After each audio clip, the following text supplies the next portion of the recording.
So, meron akong problema. Maliit lang kasi yung kwarto ko. Maliit lang talaga to, sobra. Pero, ang sikip kasi yung mga bote ko nandito. Di ko naman kasi sila tinatapon lang sa basurahan. So, ang ending, ayan, naipon tuloy sila dito sa kwarto ko. Mga bote ng Coke, bote ng Pepsi, lata nila, yung juice boxes, kasi nare-recycle pala yun, mukha akong pera, diba? At yun, hindi na lang tinapon sa basurahan, itatapon ko, ibabalik ko pa sa junk shop. So, yun yung bala ko ngayong araw na to, total. Bigla kaming nawala ng pasok, edi, tas may bus. So, tatanggalin ko na tong mga basura to sa kwarto ko. Hindi ko to ikayayaman, pero kahit magkano pa yan, mawala na lang ng magkaroon na lang ako ng space. Please. Okay. So, dahil alam ko na nakakahiya naman magbitbit ng mga puro bote sa bus, ayan o. Binagahi ko yung iba. Ay, gamitin ko yung cute kong luggage para magdala ng basura. Bakit? May pera daw sa basura. So, okay na yan. Tapos, sinulat ko na rin yung summary nila.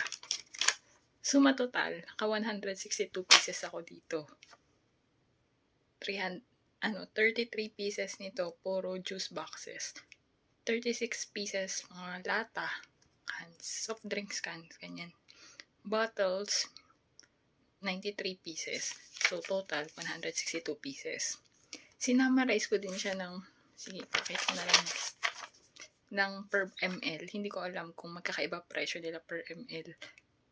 Pero, isipin nyo naman, 162 pieces, nandito lang sa kwarto ko. Hindi ba naman napakasikip, napakiramdam. Oh my. Yun, so, iyaan mo na. Try na lang natin. Siyempre, hindi na ako masyado mag-video pag nakakahiya. Tinanto ko pa yung tinanggal ko pa yung bawat isang top no cans para madaling i-count kung ilang peraso lang sila. Kasi tinatanggal pala yun. Basta pag uwi ko, isang bagahe yung bitbit ko. Walang laman. Tingnan natin, baka mapastop over tayo sa Walmart o sa kung saan man. Sana wag kasi gastos na naman yun. O kaya ikain ko na lang sa fast food yung kikitain ko dito, di ba? Think good idea yun. Sige. Inaantay ko na lang yung bus ko. Yan lang naman yung laman ng gamit ko. Pero hindi ito yung bus ko eh. Kailangan ko daw number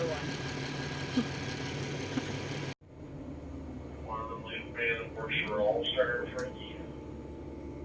What was that again, Mike? It's one of the All-Star band there. Kasi walang sakay. Sinerte naman na wala siyang sakay. Narating ko naman siya through bus. Problema ko na lang paano ko tatawid. Di ako marunong tumawid, guys. Walang tawiran. Ito yung problema ko. Success! Basta sila, yay! Nadala ko siya dito through bus. Oh, tingnan mo, kumita ako ng $8.10 sa 162 bottles ko. Less basura, may pera pa. Ginastos ko pa masahit. Huwag na natin pag-usapan. Pero alam ko $2.20 papunta dito eh. Tapos $2.20 pa uwi. So, kalahati. May pangkain pa tayo, $4. Happy. Tapos yung cute kong luggage. O, diba? Cute. Pero dito lang siya. Pubs Redemption Center. Ito yung bus stop. Hindi ko naman alam saan ako sasakay pabalik. And so, sinukuhan ko na yung bus. Pagkalap ng bus stop, may nakita naman ako. Ayan, bus. Pwede niyan. Diyan na rin ako bumaba. So, ibig sabihin, yung sasakyan kong bus, iikot yun. Saan man yung ending nun, yung bus 1 na yun. Alam siya hukom sa ikot siya. Di explore. Ano pat nakamaleta ako, di ba? So, inaantay ko na yung bus. Parating din na.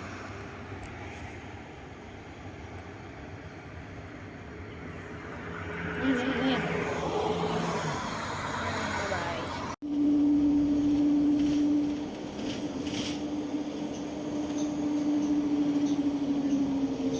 Gutom na ako, so bumili na ako ng chocolate milk. Kunyari LB. Alpha Omega.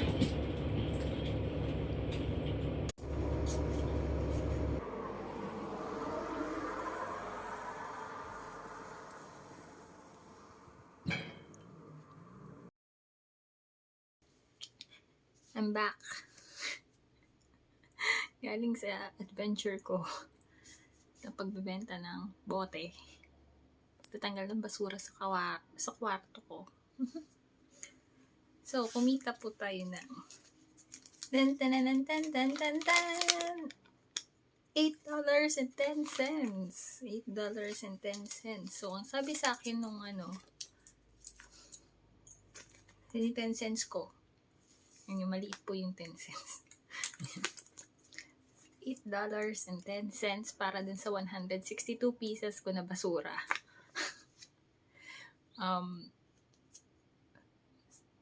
Sandali, 162. Oo, tama, 162. Bukod daw yung milk bottle, di raw nila yung tinitake. So, pinayaan ko na sa kanila kaysa halughugin ko pa kung nasan yung isang perasong milk bottle na yun.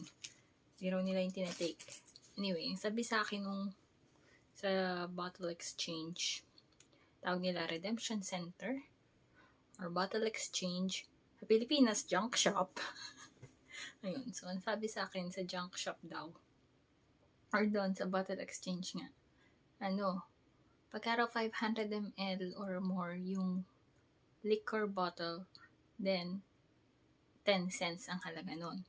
Pero the rest 5 cents. So, yung juice boxes ko na 1 liter, yung mga cans ko, yung mga 200 ml ko na maliliit, na yogurt na lalagyanan, ganyan. 5 cents. So, kumita naman tayo ng $8. $8.10. Kung ikakaltas natin yung pamasahe ko, makaya ko ng isang bus, $2.75 yun. Pero dahil may pas ako, halos $2.50 na lang. Anong ganun. So, isipin mo na, sakay ako ng isang bus, transfer ticket, so 2 bus, para makarating ako doon sa Redemption Center, edi $2.50 na yun, or $2.75. Tapos, babalik, ganun din, sumakay ako ng bus. Medyo naligaw pa ako. Pero, hindi ko kasi mahanap yung bus stop. Pero okay lang yun. So, $2.75 din yun. So, 2 or $2.50, $5. Kumita tayo ng alas $3. Pwede na yun. Tanggal basura. Tulong ka pero kay Mother Nature. Diba? Less basura. Tapos, may $3 ka. Nakagala ka. Pag sightseeing ka. Hindi na masama. Tapos nauhaw ka, bumili ka bigla. Charot. Tiniis. Di bumili ko ng tubig. 99 cents. May tax pa ng 15%. So, halos walang kinita. Pero, nawalan ako ng basura. Which was my goal. Kaya, okay lang. Okay lang. Okay lang. Ito okay lang kung i-share. Nakakatawa. So, pumunta nga ako, di ba? May bagahe ako. Mukha akong naliligaw na turista. Okay lang. Sa bus lang naman ako. Sightseeing. Tapos dahil nga, nagkamali ako ng bus. Hindi naman nagkamali. Hindi ko talaga nahanap yung bus stop. Malapit na yung time bago dumating yung isa pang bus. So, ginawa ko, bumalik na lang ako doon sa original bus stop kung saan ako bumaba. Kasi nakiyang ko na yung parehong bus. Yung parehong bus kung saan, alam ko iikot yun pabalik sa McAllister Mall. So, nagsakay ako ng bus papunta dun na ang lapit-lapit sana pabalik sa McAllister Mall. Hinayaan ko siyang umikot ng West Side, tapos tingin-tingin muna ako hanggang Uptown. Nakakita ako ng ship, cruise ship. Yun. Tapos hindi ako makapagpa-picture kasi nga may dala akong maleta. Tapos naisip ko, bababa pa ba ako? Ang hassle, may dala akong maleta. So, ayun. Tapos, bala ko sanang bumalik. Kaso, narinig ko dun sa mga pasahero na sumakay naman sa bus kung nasan din ako. Nung pabalik na ako ng mod. Ayun, naalis din naman sila ngayon. So, baka pag pumunta ako dun mamaya, wala na. Alis na. So, hindi na tayo mag-aksaya ng pamasahe. Na-reach naman natin yung goal ko. Tanggalan ng basura. Mita ng pera. Utot. Mita ng pera, $1. Parang ganun. Masahe mo, $5. $250, or $275 kung wala kang bus pass. Tapos, ayun. So, nagpalit na ako ng pambahay. Tapos na ang gala for today. Tsagain nyo na yun. Pagod na ako. Next time na ulit. Yun na yung junk shop. Oh, sige, pasosyalin natin. Bottle exchange adventures natin. Natawa pa rin ako. Hindi ko alam bakit. Sanay kasi ko junk shop lang yun. Sige.